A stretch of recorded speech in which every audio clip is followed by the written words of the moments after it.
मनुष्य जीवन परम अविनाशी सुख प्राप्ति के लिए प्राप्त हुआ है। अहेतु की कृपा श्री हरिजू की मानव जीवन प्राप्त होने के परम लाभ में चलने वाली वृत्ति, जिसे परमार्थ कहते हैं, उसकी योग्यता भी दी है।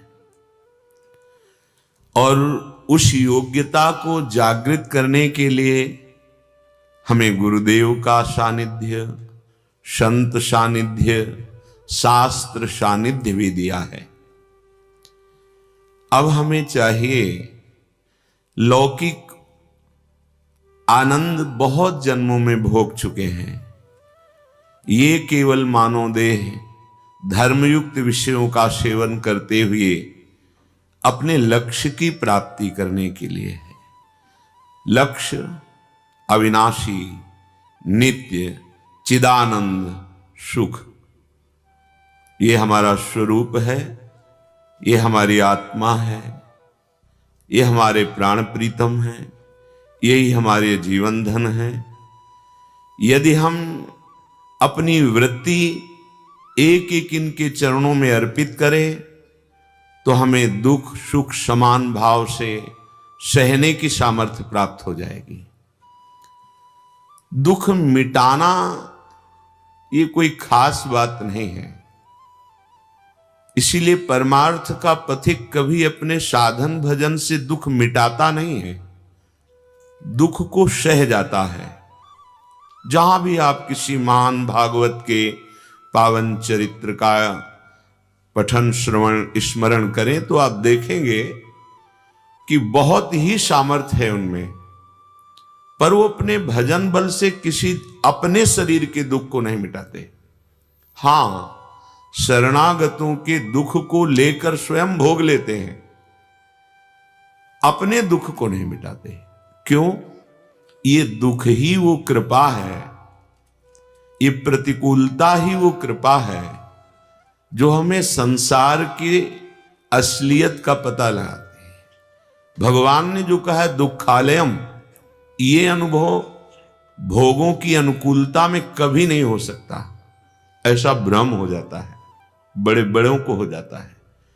वो बड़े भाग्यशाली हैं जिनको हरिजू की कृपा से ज्ञान हुआ कि मान अपमान, दुख सुख, लाभ हानि ये सह जाना है और अपने भजन को बचा करके, पचा करके सच्चिदानंद स्थिति प्राप्त करनी है।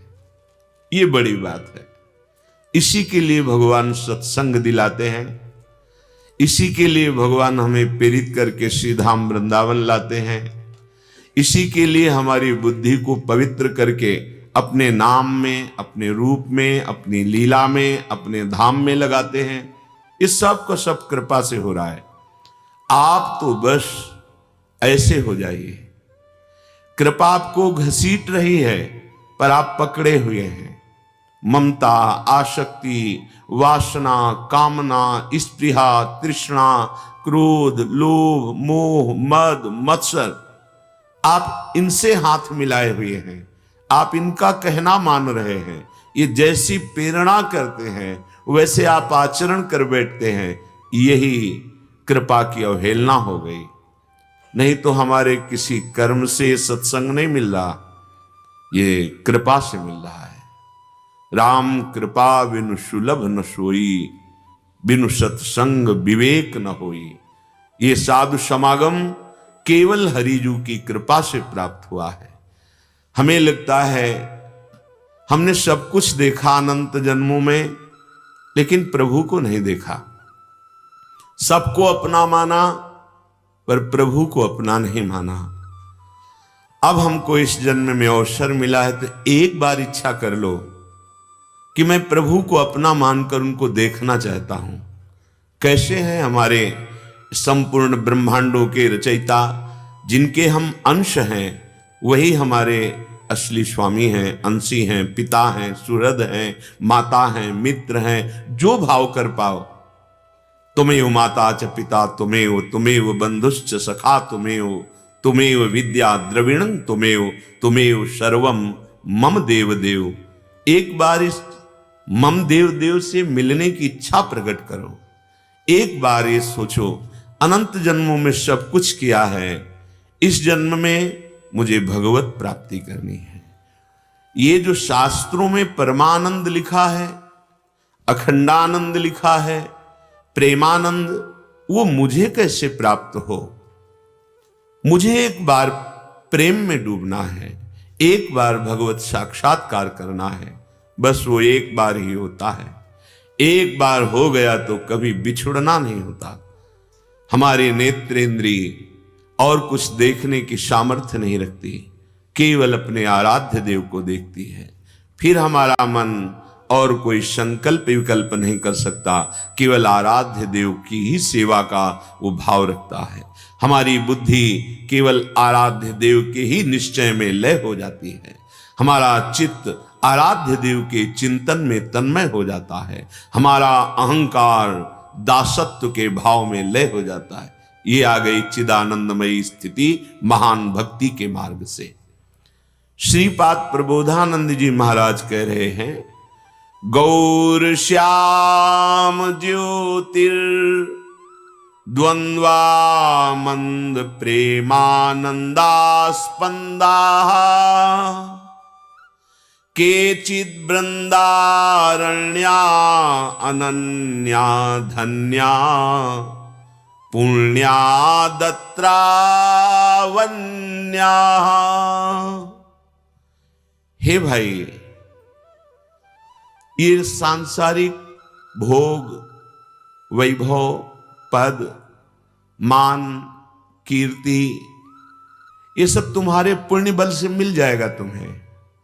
जैसे कोई नहीं चाहता कि मुझे दुख मिले, पर जबरदस्ती भोगना पड़ता है। सत्य मानिए, यदि आप सुख की चाह ना करें तो भी जबरदस्ती आपको मिलेगा। कर्मानुसार ये सुख दुख नाशवान दोनों हैं, ये अपने समय से आते रहते हैं। इसमें तुम्हारी मांग या सोच कुछ भी फर्क नहीं डाल सकती। चाहे कोई कितना भी बड़ा तपस्वी हो, आज तक ये प्रमाण नहीं पाया गया कि वो सुख दुख दोनों को मिटा दिया है। ये प्रमाण पाया गया वो सुख दुख से ऊपर उठ गया, दोनों को समान भाव से सह गया।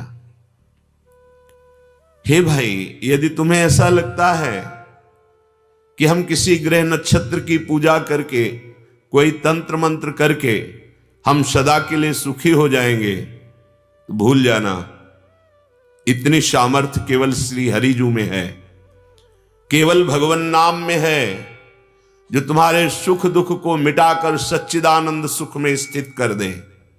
ये केवल भगवत प्रदत्त ज्ञान में है। कोई भी द्वंद्व तुम्हारा स्पर्श नहीं करेगा, मृत्यु भी तुम्हारा स्पर्श नहीं करेगी। शरीर समय से ऐसे छूटेगा जैसे विशाल हाथी के गले से एक छोटी सी फूलों की माला खसक गई, उसको पता भी नहीं चला। ऐसी स्थिति प्राप्त केवल हरिजू की उपासना से होती है, केवल श्री भगवान की आराधना से होती है। ये अवसर तुम्हें मिला है, बिल्कुल चूक मत कीजिए। कुछ जानने की कोशिश मत करो, सब जान जाओगे। यदि नाम जब चल रहा है, भगवद आश्रित हो, पक्का विश्वास रखिए, तुम्हारी बुद्धि जान ही नहीं सकती। जब आप नाम जप करेंगे, भगवद आश्रित रहेंगे, भगवत सेवा परायण रहेंगे, जो भी कर्म करते हैं प्रभु को समर्पित करेंगे, तो वो कृपा करके आपको अपना परिचय दे देंगे। सोई जानहि जेहि देहु जनाई, वो हमारी बुद्धि में बैठकर अपना अनुभव करा देते हैं। बुद्धि की ताकत नहीं वहां तक जान पाए। और यदि हम अपने इस जीवन के विषय में जानना चाहते हैं कि कोई हमारी भाल की रेखा पढ़कर, हस्त रेखा पढ़कर हमारे जीवन जो होना है वो निश्चित है। हम आप बहुत छोटी बुद्धि वाले हैं। जो बहुत बड़े ज्ञानी महात्मा भगवान वशिष्ठ जी, बड़े ज्ञानी महात्मा सदानंद जी, इन सब महात्माओं ने कुंडली विचारी थी, पत्रिका ब्याह की रचना रची थी। देखो, भगवान स्वयं अवतरित होकर ये दिखाते हैं, यद्यपि वो सर्व सामर्थ्यशाली हैं, पर जो विधान उन्होंने रचा स्वयं, उसको कोई भी ऋषि मुनि महात्मा नहीं टाल पाए। भगवान का सुंदर ब्याह हुआ, सब उत्सव में परम सुख प्राप्त किए। दशरथ जी को ऐसा उत्साह बढ़ा कि प्रभु को राज तिलक करके चक्रवर्ती सम्राट पद पर विराजमान करें। निश्चित हो गया, सब सामग्री आ गई, पर भावी तो कुछ और ही थी। उसी रात को माता कैकेयी के हृदय में ऐसी सरस्वती जी ने प्रेरणा की, उन्होंने 2 वरदान मांग लिए।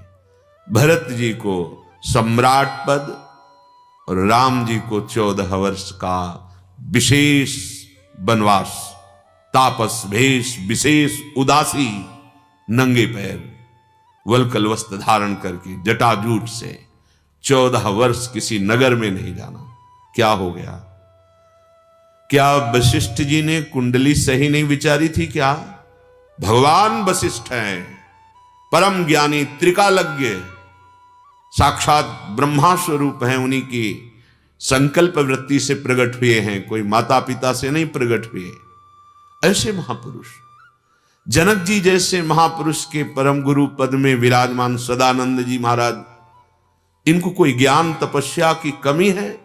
इन्होंने सिया जी की कुंडली नहीं विचारी? क्या भावी जो विधान रचा है वैसा हो के रहता है, ये प्रभु ने दिखाया।